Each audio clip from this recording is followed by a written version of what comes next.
जय हिंद दोस्तों, स्वागत है आप सभी का माय पीजे स्टडी के यूट्यूब चैनल पर। आज की क्लास में हम क्रिया विशेषण से संबंधित प्रश्नों को देखेंगे। यदि आप हमारे चैनल पर नए हैं तो मैं आपको बताना चाहूँगी कि हम लोगों ने हिंदी की एक सीरीज स्टार्ट की है जिसमें हमने बहुत से की संधि, समास, संज्ञा, सर्वनाम, तत्सम, तद्भव ऐसे बहुत से टॉपिक्स के प्रीवियस ईयर क्वेश्चंस देखे हैं जो कि पिछले 4 परीक्षाओं में पूछे जा चुके हैं। तो अगर आपने उन सभी वीडियोज़ को नहीं देखा है तो एक बार ज़रूर से देखिएगा। चलिए आज की क्लास स्टार्ट करते हैं। पहला प्रश्न हमसे पूछा जा रहा है, परिमाणवाचक क्रिया विशेषण अवयव क्या है? ऑप्शन ए में दिया गया है क्षण भर, ऑप्शन बी में दिया गया है निसंदेह, ऑप्शन सी में दिया गया है अन्यत्र, ऑप्शन डी में दिया गया है अत्यंत। तो इसमें हमारा ऑप्शन डी अत्यंत सही ऑप्शन होगा। चलिए अगला प्रश्न देखते हैं। उसे धीरे धीरे लिखने की आदत है, रेखांकित शब्द क्या है? इसमें धीरे धीरे रेखांकित है, इसमें हमें बताना है कि यह शब्द क्या है। क्या यह क्रिया विशेषण है, क्रिया है, सर्वनाम है या फिर संज्ञा है? तो जी हाँ, इसमें ऑप्शन ए क्रिया विशेषण हमारा सही ऑप्शन होगा। अगला प्रश्न देखते हैं। पुस्तकें धड़ाधड़ बिक रही हैं में धड़ाधड़ शब्द कौन सा रूप है?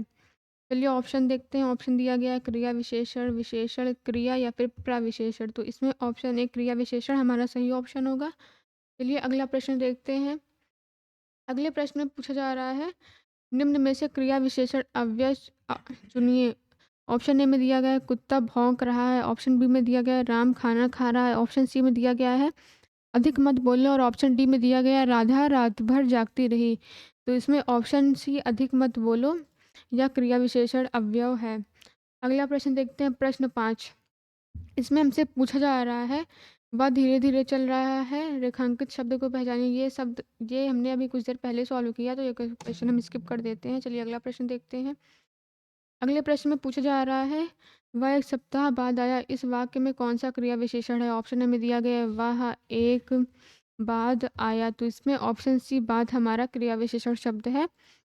प्रश्न 7 देखते हैं। परिमाणवाचक क्रिया विशेषण अव्यय है। ऑप्शन दिया गया है सर्वदा, सर्वत्र, इतना या फिर गलत।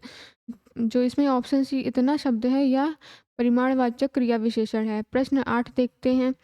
परिमाणवाचक क्रिया विशेषण वाक्य को चिन्हित कीजिए। ऑप्शन में दिया गया है हमें बड़ों से आदरपूर्वक बात करनी चाहिए। ऑप्शन बी में दिया गया है पानी कल से बरस रहा है। ऑप्शन सी में दिया गया है रात को कम खाना चाहिए और ऑप्शन डी में दिया गया है चिड़िया को बाहर मारे जाने का डर है। तो हमें परिमाणवाचक क्रिया विशेषण को चिन्हित करना है, तो जिसमें ऑप्शन सी है रात को कम खाना चाहिए, ये हमारा सही ऑप्शन होगा। चलिए अगला प्रश्न देखते हैं। इसमें दिया है निम्नलिखित वाक्यों में क्रिया विशेषण संबंधित अशुद्ध बताइए। ऑप्शन ए में है प्रदीप तेज लड़का है, ऑप्शन बी में है लता बहुत मधुर गाती है, ऑप्शन सी में है कृष्ण ने पापी कंस का वध किया, ऑप्शन डी में है धीरे धीरे खेती वे उससे समय अधिक करने लगे।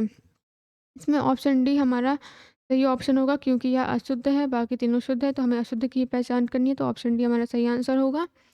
चलिए अगला प्रश्न देखते हैं। इसमें दिया गया है परिमाणवाचक क्रिया विशेषण का वाक्य होगा, वह बहुत थक गया है, वह अभी अभी गया है, वह अंदर बैठा है या फिर वह अब भली भांति नाच लेता है। तो हमें परिमाणवाचक क्रिया विशेषण बताना है, तो जिसमें ऑप्शन ए वह बहुत थक गया है या परिमाणवाचक क्रिया विशेषण के अंतर्गत आएगा। चलिए अगला प्रश्न देखते हैं। प्रश्न 11 में दिया है हमें निम्नलिखित में से क्रिया विशेषण है। ऑप्शन ए में दिया गया है अंधेरा, ऑप्शन बी में दिया गया है धीरे धीरे, ऑप्शन सी में दिया गया है चाल चलन और ऑप्शन डी में दिया गया है सुंदर। तो हमें क्रिया विशेषण की पहचान करनी है, तो जो धीरे धीरे शब्द है ये क्रिया विशेषण के अंतर्गत आता है। चलिए अगला प्रश्न देखते हैं। अगले प्रश्न में पूछा जा रहा है प्रतिदिन किस प्रकार का क्रिया विशेषण है? ऑप्शन में हमें दिया गया है रीतिवाचक, परिमाणवाचक, स्थानवाचक या फिर कालवाचक। तो प्रतिदिन शब्द जो है यह कालवाचक क्रिया विशेषण के अंतर्गत आएगा। अगला प्रश्न देखते हैं। काला घोड़ा तेज दौड़ता है में क्रिया विशेषण है। ऑप्शन में दिया गया है घोड़ा, काला, तेज या फिर दौड़ता है। जो इसमें तेज शब्द है यह क्रिया विशेषण के अंतर्गत आएगा। अगला प्रश्न देखते हैं। अत्यंत शब्द में कौन सा क्रिया विशेषण है? ऑप्शन हमें दिए गए हैं परिमाणवाचक, स्थानवाचक, कालवाचक या फिर रीतिवाचक। तो अत्यंत शब्द में परिमाणवाचक क्रिया विशेषण होता है। अगला प्रश्न देखते हैं। परिमाणवाचक क्रिया विशेषण का वाक्य होगा। ऑप्शन दिया गया है वह बहुत थक गया है, वह अभी अभी गया है, वह अंदर बैठा है या फिर वह अब भली भांति नाच लेता है। तो इसमें ऑप्शन है वह बहुत थक गया है या परिमाणवाचक क्रिया विशेषण का उदाहरण होगा। चलिए अगला प्रश्न देखते हैं। कृष्ण धीरे धीरे चला, वाक्यांश में धीरे धीरे शब्द में किस प्रकार का क्रिया विशेषण का रूप है? ऑप्शन हमें दिया गया है कालवाचक क्रिया विशेषण, करणवाचक क्रिया विशेषण, निश्चयवाचक क्रिया विशेषण या फिर रीतिवाचक क्रिया विशेषण। तो इसमें ऑप्शन डी हमारा रीतिवाचक क्रिया विशेषण सही ऑप्शन होगा। अगला प्रश्न देखते हैं। निम्नलिखित में से वह वाक्य छाटिए जिसमें क्रिया विशेषण का प्रयोग किया गया है। ऑप्शन ए है यहाँ कैसे कैसे लोग एकत्र हुए। ऑप्शन बी है वह काली गाय घास चर रही है। ऑप्शन सी है मुझसे खट्टा फल नहीं खाया जाता। और ऑप्शन डी है तुम जी जान लगाकर पढ़ रहे हो। इसमें ऑप्शन डी हमारा सही ऑप्शन होगा। चलिए अगला प्रश्न देखते हैं। कभी कभी ना कभी में कौन सी क्रिया विशेषण है?